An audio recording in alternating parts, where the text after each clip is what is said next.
Yung pagkamatay ni Tantoco, ayaw nilang i-address.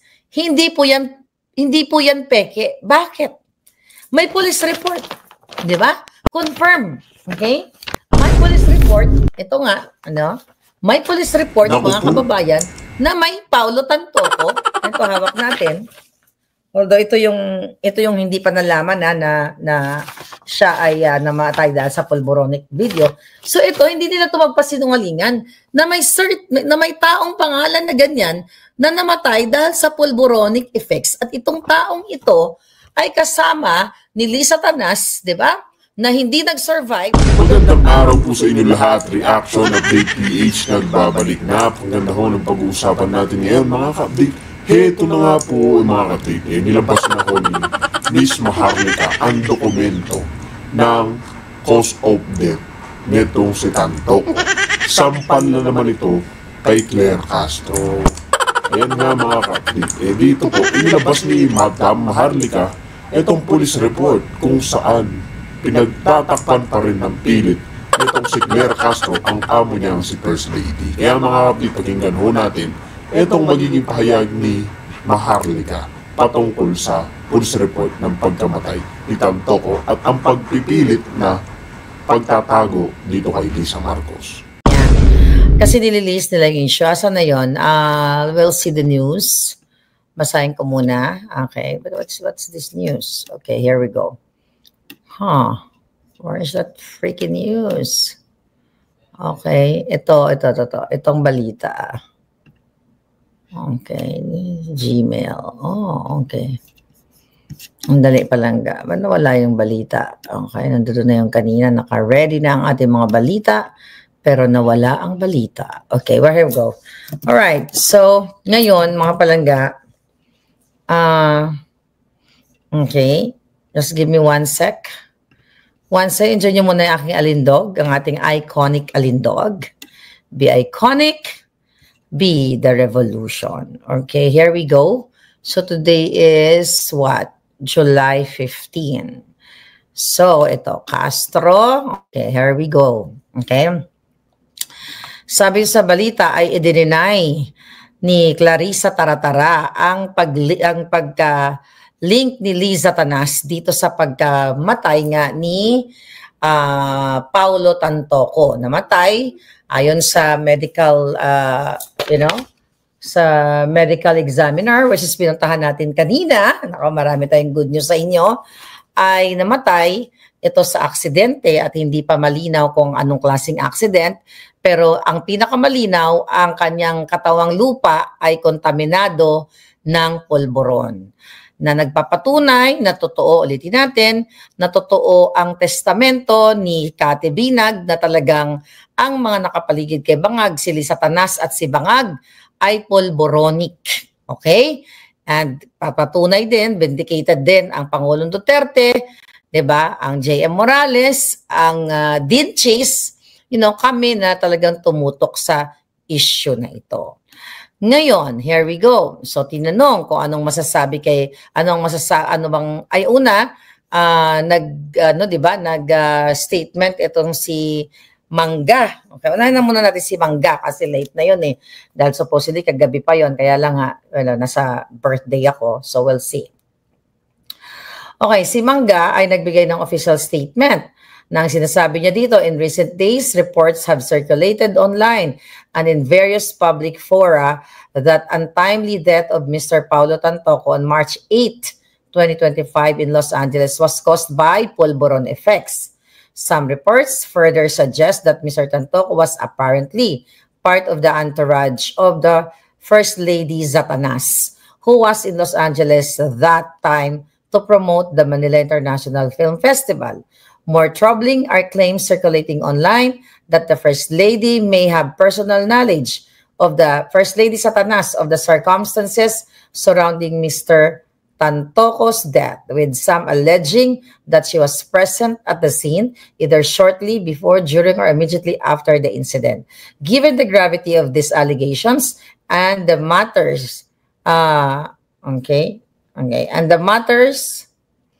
undeniable public interest, I urge Malacanang to issue a comprehensive report on the circumstances of Mr. Tantoco's death, including any involvement, direct and indirect, of the First Lady or other Philippine government officials. I also call the clarification of the First Lady's Satanas whereabouts at the relevant time as may be reflected in official records such as medical examiner's report to dispel further speculation. Okay, mga kababayan. Syempre, pabida-bida na naman si Mangga, pero dapat siya ay mag-initiate ng investigation bilang isang senador para matukoy natin kung ilang milyon ang ginastos dito sa Manila Film Festival, Manila International Film Festival na ginastos ng kanyang bruhang Satanas na sister-in-law. Hindi enough itong kuda-kuda niya na magpaliwanag ang Malacanang kung talagang tapat siya sa Pilipino. Si Mangga na gustong malaman kung ano talaga ang nangyari doon, dapat mag-open siya ng investigation. Hindi po ito private matter, okay? Basahin ko muna yung sinabi ni Castro. So definitely, yung sinabi ni Mangga ay wala pong kwenta yon kung hindi siya. I don't know if, I think foreign relation, I don't know kung saan magpo-fall ito. But, you know, dapat bilang isang senador ay mag-open siya ng investigation, whether kung ano man yung committee, hindi ko pa na-review kung anong committee ang hawak nitong manggagamit na ito, dapat, bago siya mag-epal, magbukas siya, mag-start siya ng investigation. So, yun na nga, kanina, sinabi ni Clariza Taratara, ang tawag ko dyan yung tagapagsalita nilang parang laging lutang at puro hangin ang laman ng utak. Alright? Ang sabi dito, tinanong siya, di ba, kung anong masasabi doon sa issue nga kay Tantoco. Ang sabi niya, nakakahiya dahil gumagawa sila ng peking police report. Naturingang journalist, mga dating spokespersons, hindi marunong mag-imbestiga ng sarili. Hindi sila nagiging journalist kung hindi nagiging propagandista ng kanilang mga sinusulong na interest. Ang sabi pa niya, okay, ayan, basahin ko na nga itong report na ito. Alright? Alright. So, ang sinasabing police report na naipost sa Facebook ay isang malaking kasinungalingan. Alright, so Castro said the portion mentioning the First Lady, Tantoco's wife Dina Arroyo and Alexa Miro was an alteration or addition to the police report. She added that Araneta was surrounded by security detail from the United States and the Presidential Security Command at all times and stayed at a hotel different from the hotel where Tantoco stayed. Sabi niya, papaanong masasabi ng mga obstructionist na ito, ang mga fake news peddlers na ito, patungkol sa nakita nilang mga tao doon sa vicinity. Kaya yan ay dinagdag lamang. Okay, ganun daw, dinagdag lamang daw. I don't know kung anong police report kasi na sinasabi niya, pero definitely ang police report na ipinakita ni Dean ay hindi yun ang police report na tinutukoy niya. Ang sabi pa ng Malacanang, ng mga bangag ni Clarissa, ito ay gawain ng upang masira ang unang ginang Satanas Lisa, ang Pangulo at ang administrasyon na ito para sa pang-personal na interest. So wag po kasi tayong masyadong maniwala sa drama, sa gimmick, sa gawa-gawang kwento. Siguro din tayo po bilang isang miyembro ng media, kaya din po natin kaya din po natin alamin kung ano ang katotohanan. Wala pong ikinababahala ang unang ginang Satanas dahil alam po niya ang katotohanan at makikita mismo ang mga records na yan. Asan ang records? May pinakita ba siyang records? So, dapat mabahala dito yung mga naninira sa kanila dahil hindi nila magigiba sa gamit ang fake news na ito ang administrasyon. Mukhang napapanahon po, pero pag-aralan, ano sabi niya? As if Palace is contemplating legal action against those spreading the fake news police report. Hinamon nga kayo ni Din, hinahamon ko nga kayo nung July pa about the pulburon naman video ni Bangag. Hanggang ngayon wala pa rin kaso. Tapos ngayon pag-aaralan niya na mga julul kayo. Anyway, sabi niya mukhang napapanahon po pero pag-aralan hindi po dapat manatiling na dahil sa isang journalist o sa isang parte ng media nagkasabi ng kasinungalingan. Maaaring paniwalaan ng mga kapwa nating Pilipino. So nakakalungkot po yan at medyo nakakahiya. Alright. Yun ang sabi niya. Ngayon, mga kababayan, nasa kayo? Gusto ko kayong makita yung inyong mga comment. Okay? Asaan? Okay, tignan natin ang mga palengging. Alright. Okay. So, mga kababayan, unang-unang punto natin dito, bakit pa tayo maniniwala sa gobyernong ito? Unang-una, sinungaling. Kailan ba aamin yan? Tandaan nyo, mga kababayan, hindi niya in-address, hindi nila, teka ba't yan? By the way, galing sa Beverly Hills Police District, nakita niya ba yung aking bonggang-bongga, galing tayo doon kanina. Unang-una, hindi in-address ang pagkamatay ni Paulo Tantoco, na kung saan asawa lang naman ng inappoint ni Bangag, okay, na si Dina Tantoco Arroyo bilang isang Deputy Social Secretary for the President. Bakit hindi nila in-address yan? Na yan ang connection ng taong yan. Ni wala ngang condolences, ni wala ngang message yan nung namatay. Ever since nung nalaman ng taong bayan na namatay, di ba? So itong presidential communications, itong bangag na administrasyon na ito, failed, okay? Failed to address na ang pagkamatay ni Tantoco ay hindi po fake news. Okay? Ganito magdepensa ang mga bangag. Ganito magdepensa ang mga sinungaling. Una, okay, hindi niya pinakita kung anong sinasabi niya na fake news na police report.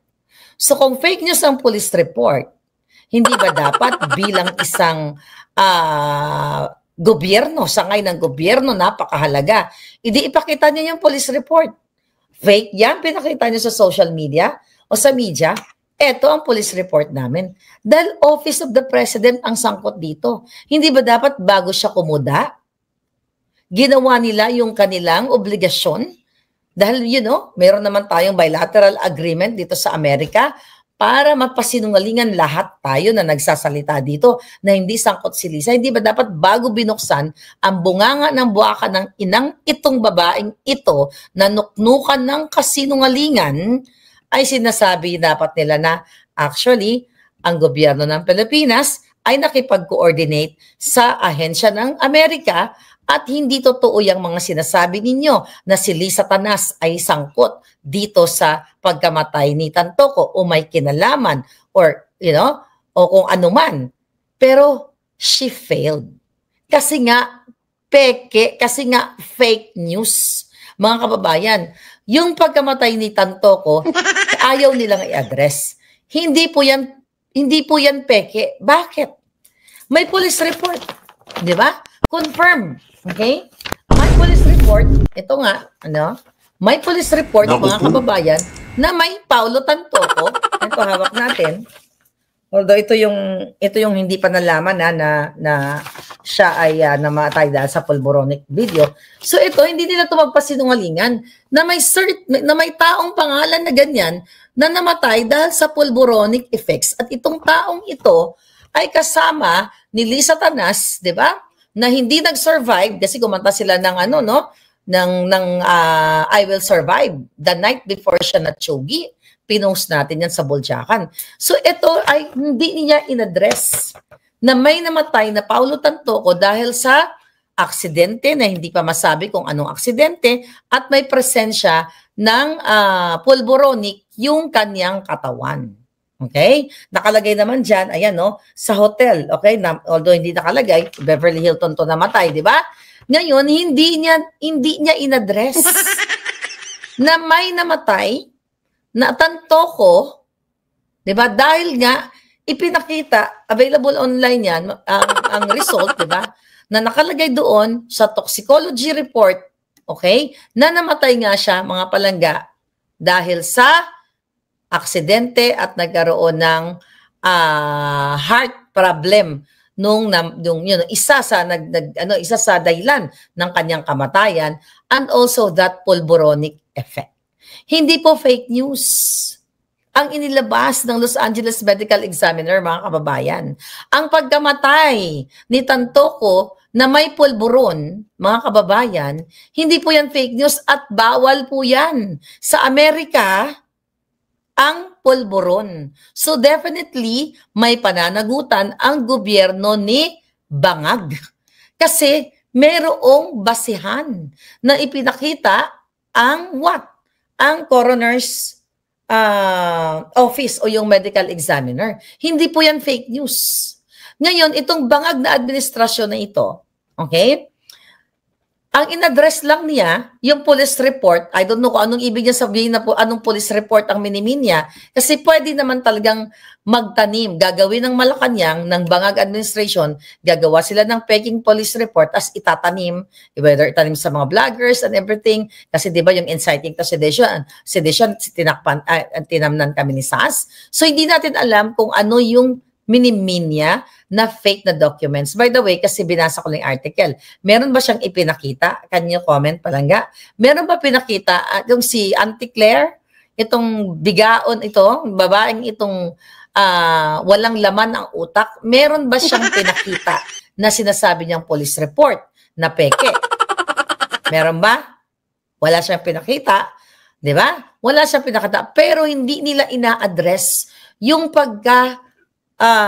matay ni Tantoco. Hindi niya in-address yung toxicology report, 'di ba, yung autopsy, 'di ba? Hindi po enough 'yun. Nasasabihin lang nila fake news. Fake news 'yan na dinadawit ng si Lisa Tanas. Hindi niya pwedeng baliwalain yung dokumento na ilalabas ng medical examiner, mga kababayan. Okay? Hindi nila pwedeng sabihin na yun doon lang sila tututok. Kasi may namatay na kasamahan nila. At ang nag-organize ng event na yon at ang gumastos ng event na yon, pera ng taong bayan. At nandoon si Lisa Tanas nung gabi at marami pang iba, GMA executive, mga artista, si Jinggoy, si Jingay, si Keso, 'di ba? Si Frasco, 'di ba? At marami pang iba. I think may doon sa isang police report na inano ni Dean, meron pang si Omar or, basta marami pa, mga kababayan. So, hindi po pwedeng dahil sasabihin niya, yung police report, peke yan, ganyan-ganyan. So, end of story na. End of story na.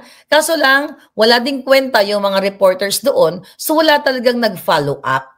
Wala talagang gumisa kay Clarissa Taratara para sabihin na, teka muna. Okay? Auntie Claire o Clarissa Taratara.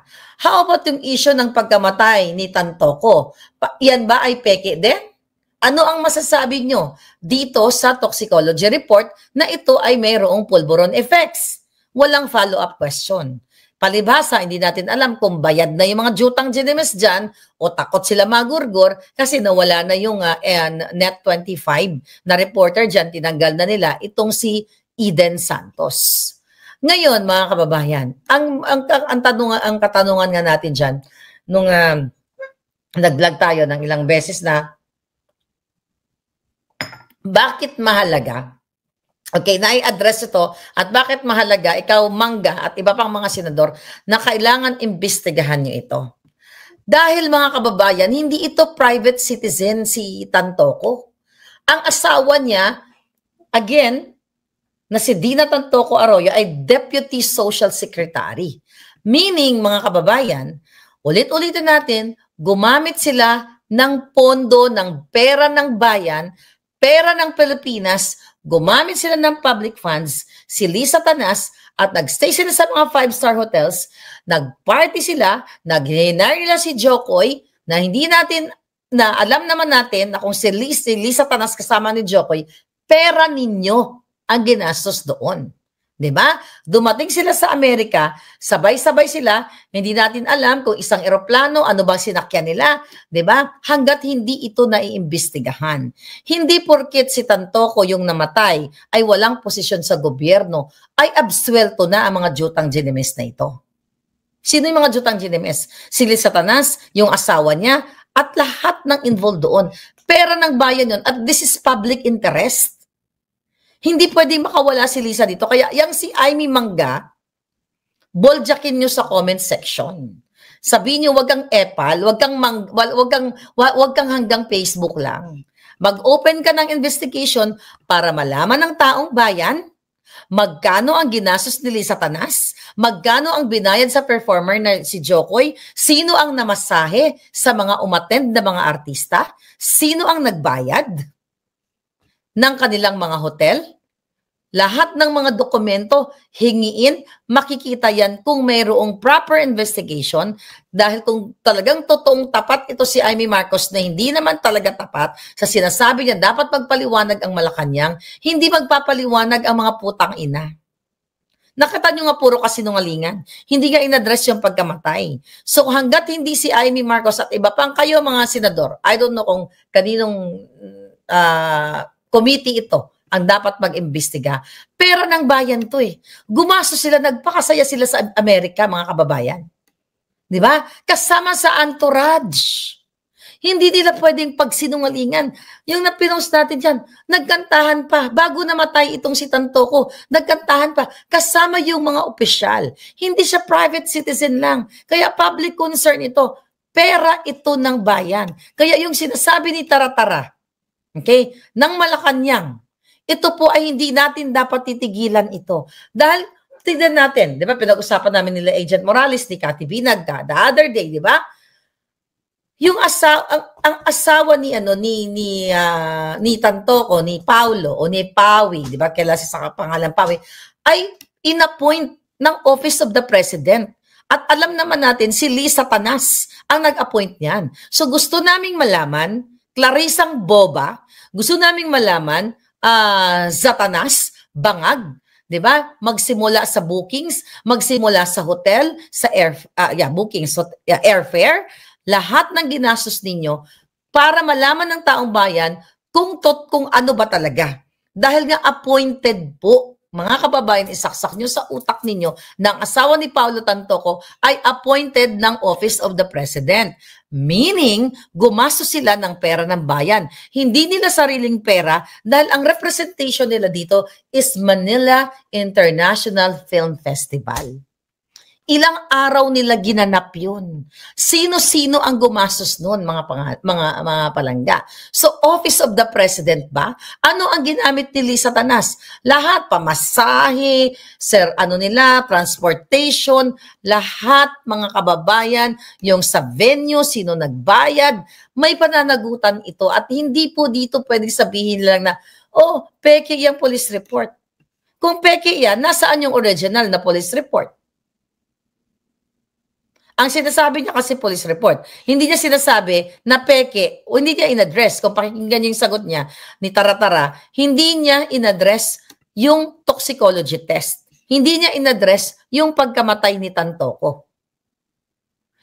Bakit kailangang imbestigahan ito, mga palangga?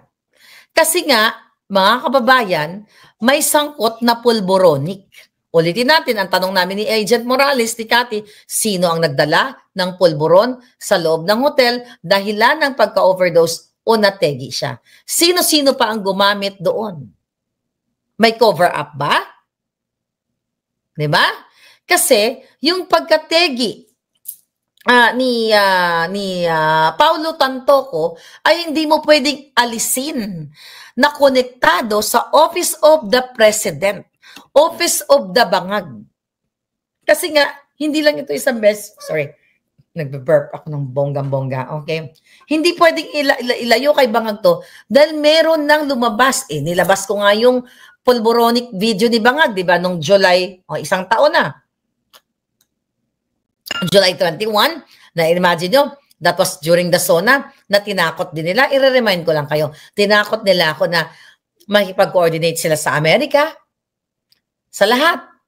NBI, DOJ, PNP, AFP, lahat na. Yata tinakot ako. Nalagot ka, Maharlika. I-extradite ka na. Lagot ka, makukulong ka na. 1 taon na. Ito po ay usapin ng bayan. Usapin ninyo. At yung pagkamatay ni Pawi, sabi nga namin, divine intervention para malaman ninyo na talagang gumagamit ng pulburon ang circle ni Lisa Tanas at ang circle nitong Bangag administrasyon na ito. So, alam na to ng Amerika definitely. Hindi ba nakakahiya na ang bigaon na si Lisa Tanas, na akala mo kinakalay kayong kipay niya, I will survive na yung mata niya, talagang lumuluwa sa kabutlugan, sa kabuturan, di ba? Akala mo, kariregla lang kung makasayaw. Gamit ang pera ng bayan yan. Hindi sapat na sasabihin lang, ay fake yan, ano na yan, yung police report na yan. Tapos doon na lang magtatapos, Amy Marcos. Mangga, Amy Marcos, Alpotera, double agent, mga bangag, mga tanginan nyo. Hindi nagtatapos to dahil gumastos sila ng pera ng bayan. May namatay eh. May namatay. Ayaw nila, in-address ba nila yung, ulit-ulitin natin, in-address ba nila yung namatay?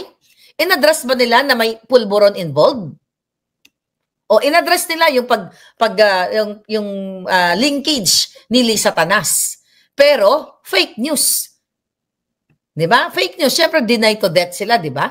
So, kung talagang gusto ni Amy Marcos, pwedeng mag-investigate ang Senado. Pwede rin sana yung Commission on Human Rights. Pero paano naman mag-iimbestiga yung putangin ng mga hayop na yan?